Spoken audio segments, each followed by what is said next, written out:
৩ বছরের ডিপ্লোমা করা নার্সদের স্নাতক সমমান দেওয়ার দাবিতে বরগুনায় বিক্ষোভ সমাবেশ করছেন নার্সিং ইনস্টিটিউটের শিক্ষার্থীরা। সেখানে রয়েছেন সহকর্মী শাহ আলী। শাহ আলী, নার্সিং শিক্ষার্থীদের দাবির বিস্তারিত সম্পর্কে আমাদের জানান এবং তাদের আন্দোলনে হাসপাতালের সেবা কার্যক্রমে কোনো বিঘ্ন ঘটেছে কি?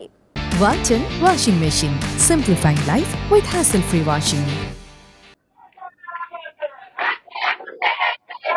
নওশীন, আমরা দেখেছি যে বেশ কয়েকদিন যাবৎ বরগুনা নার্সিং ইনস্টিটিউটের শিক্ষার্থীরা তারা কিন্তু আন্দোলন করে যাচ্ছে। তারা এই ৩ বছরের যে ডিপ্লোমা যে নার্সিং করছেন এবং সেখানে আমরা দেখা গেছে যে এইচএসসি পাশ করে তারা এই নার্সিং ইনস্টিটিউটে ভর্তি হয় এবং তাদের এই নার্সিং ইনস্টিটিউটে তারা যে দাবি করছেন যে সে ৩ বছর তাদের যে স্নাতক পাস এবং সেখানে ডিগ্রি পাস তাদের এখানে সমমান করে দেওয়ার দাবিতে তারা কিন্তু এই আজকে কিন্তু বিক্ষোভ সমাবেশ করছেন। আমরা দেখেছি যে সকাল ৯টায় তারা তাদের ক্যাম্পাস থেকে এই বিক্ষোভ মিছিল নিয়ে তারা বরগুনা প্রেস ক্লাবের সামনে তারা এখন সমাবেশ করছে। সেখানে বিভিন্ন প্লাটুন নিয়ে তারা কিন্তু দাঁড়িয়ে আছে যে বৈষম্যের ঠাঁই নাই, ডিপ্লোমা ডিগ্রি চাই।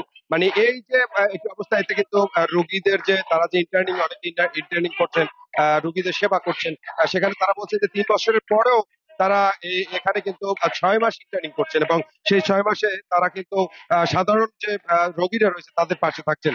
তারপরও কেন তারা এই সমমানের ডিগ্রি সমমানে তারা এখানে ডিগ্রি পাশের যে সমমান দাবি করছেন। এখানে আমরা দেখেছি যে ডিপ্লোমা ইন নার্সিং যে সায়েন্সের যে মিডিওথেরাপির যে যারা রয়েছে শিক্ষার্থীরা, তারা আসলে বিভিন্ন কার্যক্রম করে লেখাপড়া করে তারা এতদূর এসেছেন এবং তাদের এই অবস্থানে এসে তারা যে সমমান যে তারা দাবি করছেন যে ডিগ্রি পাস করতে যেই সময়টা লাগে সেই সময়টার থেকেও বেশি কিন্তু তারা সময় দিচ্ছে, সেটা কিন্তু তারা কিন্তু এখানে পাচ্ছেন না সেই সময়টা এবং সেই দাবিতে তারা আজকে বিক্ষোভ সমাবেশ করছেন এবং এর আগেও দেখেছি তারা মানববন্ধন করেছেন, স্মারকলিপি দিয়েছেন জেলা প্রশাসক বরাবর এবং তারা বলেছেন যে যতক্ষণে তাদের দাবি মেনে না হবে ততক্ষণ তারা কিন্তু কঠোর অবস্থান নেবেন।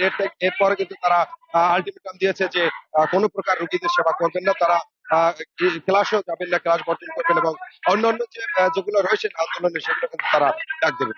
এই ছিল বরগুনা থেকে আমার কাছে সর্বশেষ তথ্য। নওশীন। শাহ আলী, আপনাকে ধন্যবাদ।